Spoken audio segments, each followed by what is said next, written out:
ঠাপা গেছে রে আপা, অন্য টিচার রে মারিয়ে দিল রে, উড়ি উড়ি।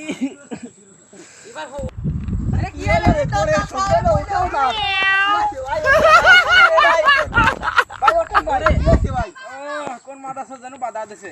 আরে কি রা ভাই, তুমি মারিয়ে দিছে ভাই। ভাই ভাই চলেন ভাই, কি হইছে পাও মাস নিয়ে গেছে ভাই, কি রা জানো বাধা দিছে ভাই? ভাই হাসপাতালে নিয়ে চলেন ভাই, হাসপাতালে চলেন, ওই সামনে হাসপাতাল আছে। দাঁড়ান ভাই। স্যার আমার ওই জায়গাতে কি রা জানো মারিয়ে দিছে দেখি নাই। বাড়ি কোনে?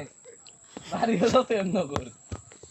আচ্ছা, কেস লেহেন। কেস লিখতেছি। মেম্বারের কাছে নিয়ে যেতে হবে, মেম্বার যা কবি তাই। আচ্ছা ঠিক আছে। ওই লন্ডে কি যেন আমার বাধা দিছে, বাদা আত্মা ভাঙে ফেলা দিছে। বাড়ি কোনে? প্রেমনগর।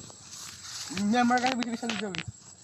আচ্ছা প্রেমনগরের চল। টাকা বসেন বসেন, ভাই ভাই বসেন। এই যে এখানে বিচার করে দেন মেম্বার। হাসিম খান মেম্বারের কাছে নিয়ে যেতে হবে। চল।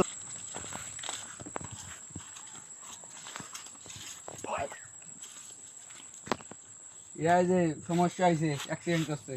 আমাদের বিচার করে। ওই যে ওই জায়গাতে আমি সাইকেল নিয়ে আসছিলাম, ওই যে ও এসে আমার বাধায় দিচ্ছে। কিরা জানো অ্যাক্সিডেন্ট করছে আমার সাথে। ওই জায়গাতে আমার সাইকেল নিয়ে আসার সময় অ্যাক্সিডেন্ট হয়েছে। আচ্ছা কাহিনী তো ক্লিয়ারই, তোমরাই মারামারি করছো। তাহলে এখন আমি একটা কথা কই, ওই একটা বাজারেতে মুরগি কিনে এসে মায়েরা রান্না করো, সবাই মিলে খায় মিল। ভাই না, আমাদের এই বিচার পছন্দ হয়নি। আমাদের গায়ে ব্যথা লাগছে, আমরা বুঝতেছি যে আমাদের কি লাগতেছে, এমন পাওয়াত ব্যথা রয়েছে। না আমরা এই বিচার মানি না, আমাদের গায়ে ব্যথা লাগছে না, আমরা বুঝতেছি। আপনি কি বুঝতেছেন? হ্যাঁ এখনো হাত পাও হাঁটু মাটু ব্যথা। আমাদের গায়ে ব্যথা না, আমার শাড়িতে আমি মুরগি খাওয়ার লাইন না। বাজারে একটা মুরগি কিনে এনে নির্মাণ করি আমরা। আমাদের গায়ে লাগছে, ব্যথা ফেরত।